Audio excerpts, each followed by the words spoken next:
Film ini menceritakan tentang seorang pelayan yang berparas tampan. Dimanapun ia berada, ia selalu digandrungi para wanita, bahkan ratu dari sebuah kerajaan pun memilih pria miskin itu untuk menjadi sekeluhannya. Film ini berjudul, yang dirilis tahun 2017.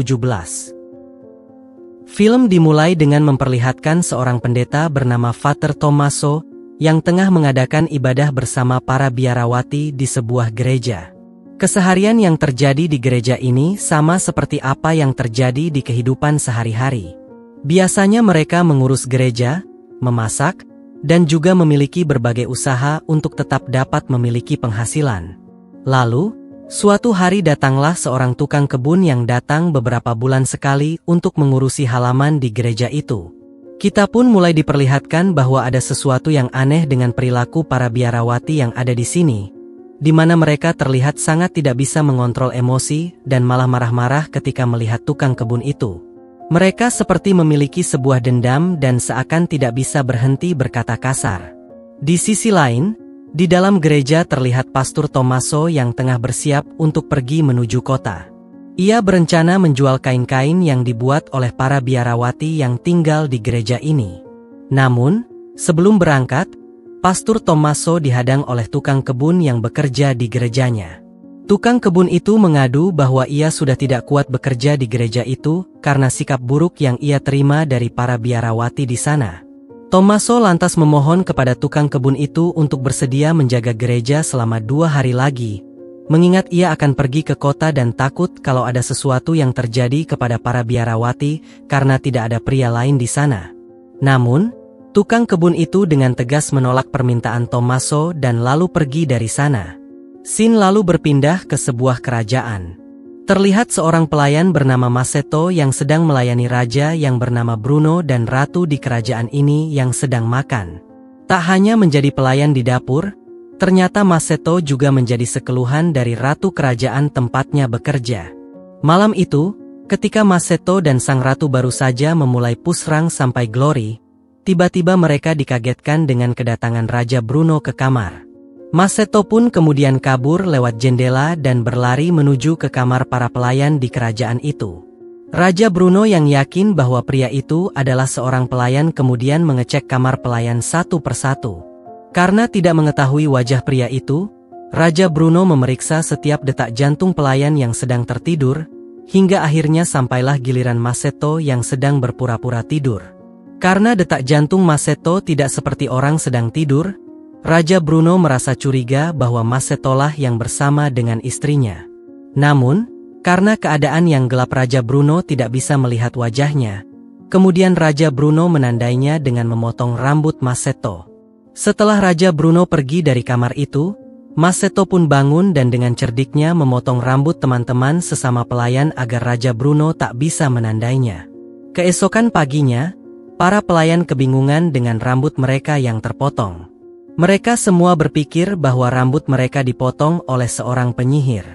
Tak lama kemudian, Raja Bruno datang dan memeriksa rambut mereka satu persatu.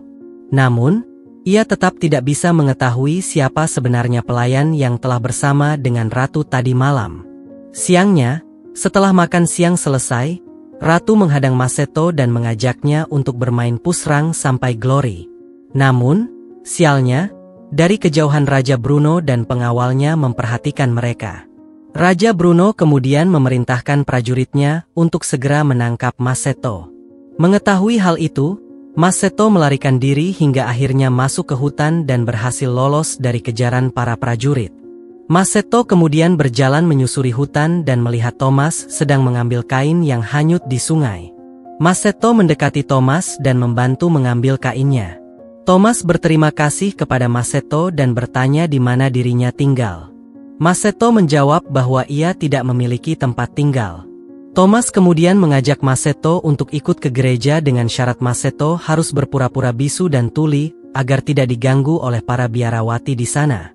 Sesampainya di gereja, Father Thomas memperkenalkan Masetto kepada kepala biarawati dan mengatakan bahwa Masetto bisu dan tuli. Setelah itu Masetto diperbolehkan tinggal di sana, sekaligus menjadi tukang kebun pengganti. Namun, ketika Masetto mulai bekerja, ia mulai menarik perhatian para biarawati. Dia tersenyum ke arah biarawati itu, bukannya membalas senyuman. Seorang biarawati bernama Alessandra justru marah dan mengancam Masetto. Melihat itu biarawati bernama Fernanda kemudian berlari memanggil kepala biarawati untuk menenangkan Alessandra. Setelah kepala biarawati datang dan menjelaskan tentang Masetto, akhirnya emosi Alessandra pun mereda. Beberapa waktu kemudian, terlihat Fernanda sedang menjahit bersama senior di sana. Namun tak lama tiba-tiba alat yang digunakannya rusak. Dia pun kemudian menemui Masetto yang sedang beristirahat untuk meminta bantuan memperbaiki alatnya. Masetto hanya tersenyum dan meminta alatnya untuk diperbaiki. Malam pun tiba, terlihat beberapa biarawati yang sedang asik berkumpul dan minum-minum marimas rasa anggur. Mereka mendapat itu dari kamar Thomas, yang diam-diam mereka ambil. Di sana juga terdapat seorang wanita yang bukan anggota dari mereka yang bernama Marta.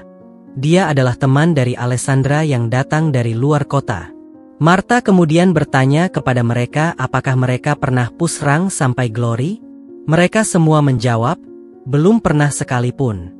Marta kemudian bercerita bagaimana serunya pusrang sampai Glory.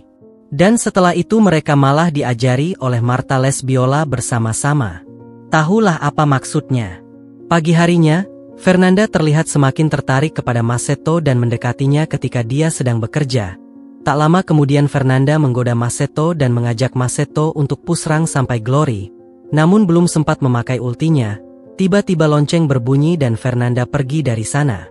Di tempat lain Marta dan Alessandra sedang membuat ramuan untuk membuat mereka terlihat cantik.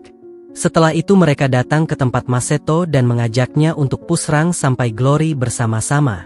Setelah itu Masetto datang menemui Fernanda lewat jendela kamar Fernanda. Dia datang ke sana untuk melanjutkan pusrang yang tertunda tempo hari. Namun tak lama tiba-tiba datang senior Fernanda yang sudah tua. Namun rupanya dia tak menyadari jika ada Masetto di sana. Masetto yang kaget, dengan refleks mengatakan sesuatu dan membuat Fernanda kaget. Fernanda baru sadar bahwa rupanya Masetto tidak benar-benar bisu dan tuli. Masetto kemudian pergi meninggalkan tempat itu. Tak lama Fernanda datang ke tempat Masetto. Dia meminta penjelasan tentang apa yang sebenarnya terjadi, dan kenapa dia berpura-pura bisu dan tuli. Masetto kemudian menjelaskan semuanya.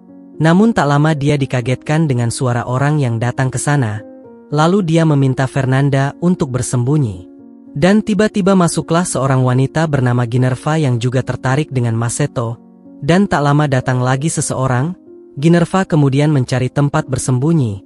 Dia terkejut ternyata di sana juga ada Fernanda yang sedang bersembunyi. Tak lama muncullah Alessandra. Dia memaksa Masetto untuk ikut dengannya ke sebuah tempat. Fernanda dan Ginerva mengikutinya sampai ke hutan yang cukup menyeramkan.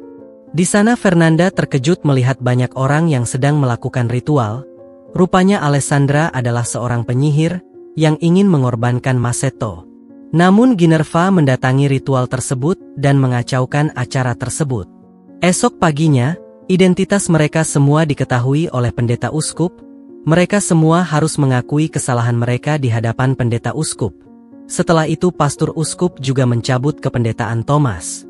Thomas akhirnya berpamitan dan meninggalkan gereja untuk menjadi biksu. Sementara itu Masetto ditangkap oleh Raja Bruno dan dijebloskan ke dalam sel. Beruntung, Ginevra, Fernanda, dan Alessandra menyelamatkan Masetto dengan syarat ia harus kembali ke gereja. Masetto pun mengiyakan permintaan itu dan film pun berakhir.